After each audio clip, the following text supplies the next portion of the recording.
Dear students, हमारा आज का नेक्स्ट लेक्चर है क्लासिफिकेशन।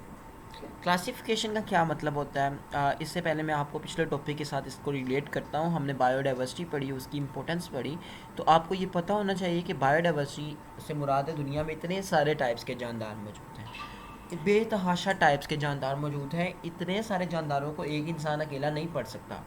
तो इसलिए हम क्या करते हैं, इन जानदारों की क्लासिफिकेशन कर देते हैं। मैं इसको थोड़ा जूम आउट करता हूँ। तो क्लासिफिकेशन की अगर डेफिनेशन मैं आपको बताऊँ तो क्लासिफिकेशन की डेफिनेशन कुछ यूँ होती है: द ग्रुपिंग ऑफ थिंग्स या ऑब्जेक्ट्स इनटू ग्रुप्स और subgroups is called as classification.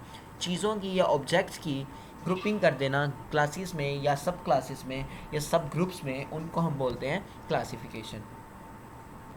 जैसे कि आपके स्कूलों में होता है, आपके कॉलेजेस में होता है, जैसे कि नाइन्थ क्लास अलग होगी, टेंथ क्लास अलग होगी, तो ये डिफरेंट क्लासेस बन जाती है। नाइन्थ क्लास के बच्चे अलग, टेंथ क्लास के बच्चे अलग। तो ये दिस इज़ कॉल्ड क्लासिफिकेशन। ठीक है, इसको अगर जानदारों की क्लासिफिकेशन करेंगे तो उसके लिए हम एक स्पेसिफिक वर्ड यूज़ करते हैं जिसको हम बोलते हैं बायोलॉजिकल क्लासिफिकेशन। तो अगर जानदारों की हम क्लासिफिकेशन करेंगे तो इस प्रोसेस को हम नाम देते हैं बायोलॉजिकल क्लासिफिकेशन। तो बायोलॉजिकल क्लासिफिकेशन की अगर मैं डेफिनेशन करूं, it is a method by which biologist classify organisms into groups and सब ग्रुप्स। ये वो मेथड होता है जिसमें बायोलॉजिस्ट क्या करते हैं, ऑर्गेनिजम्स को ग्रुप्स में या सब ग्रुप्स में क्लासीफाई कर देते हैं, और इसको हम क्या नाम देते हैं, biological classification. Like it is a method by which biologist classify करते हैं ऑर्गेनिजम्स को ग्रुप्स में और सब ग्रुप्स में। अब क्लासिफिकेशन की रीज़न क्या है, हमें क्यों क्लासिफिकेशन करनी पड़ती है जानदारों की? तो क्लासिफिकेशन करने की बहुत सारी रीज़न्स हैं। तो पहली रीज़न हमारे पास ये है कि हमारे पास इस दुनिया में जो जानदार मौजूद हैं उनकी तादाद बहुत ज़्यादा है। लार्ज कलेक्शन है हमारे पास जानदारों की, ये लार्ज नंबर है हमारे पास जानदारों में। जानदारों की दुनिया में बेतहाशा जानदार मौजूद है, उनको काउंट करना बहुत ज़्यादा मुश्किल है, तो उन सबको पढ़ना भी बहुत ज़्यादा मुश्किल होगा। तो पहली रीज़न है क्लासिफिकेशन की कि दुनिया में जानदारों की बहुत सारे तादाद मौजूद है। सेकंड रीज़न है, इन जानदारों की तादाद भी बहुत ज़्यादा है और इनकी टाइप्स भी बहुत ज़्यादा हैं।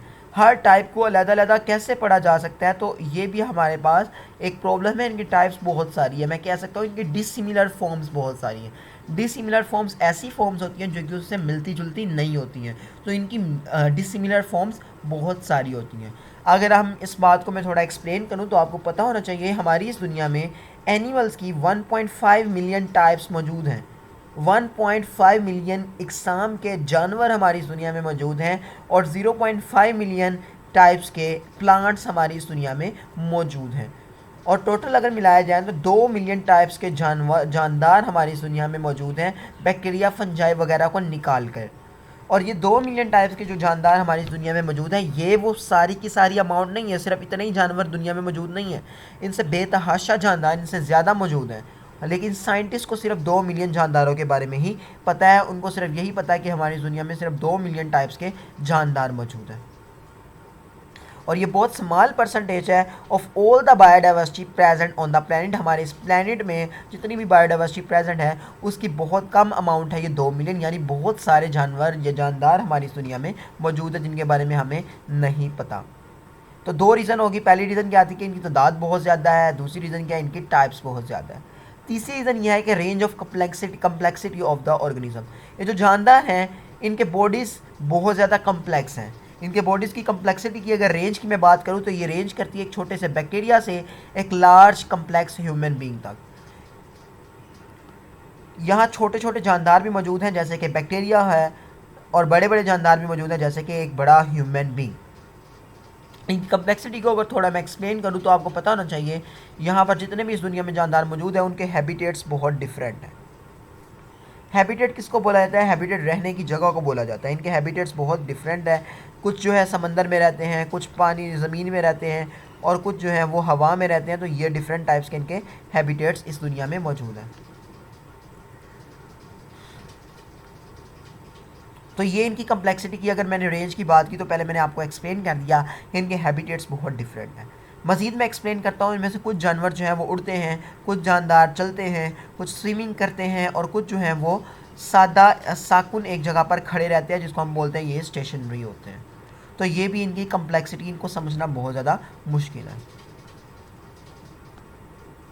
मज़ीद मैं आपको बात करूँ, जितने भी जानवर या जानदार हमारी इस दुनिया में मौजूद हैं इनका मोड ऑफ न्यूट्रिशन बहुत डिफरेंट है, खाना खाने के स्टाइल सबके डिफरेंट है, इनके रेस्पिरेशन रिप्रोडक्शन के स्टाइल डिफरेंट है। इसके अलावा रहने के लिए कोई जगह तलाश करना, finding a place to live, वो सारी भी चीज़ें इनकी बहुत ज़्यादा डिफरेंट है, बहुत ज़्यादा डिफरेंट है। तो ये चीज़ें इनको बहुत ज़्यादा कम्प्लेक्स बनाती हैं।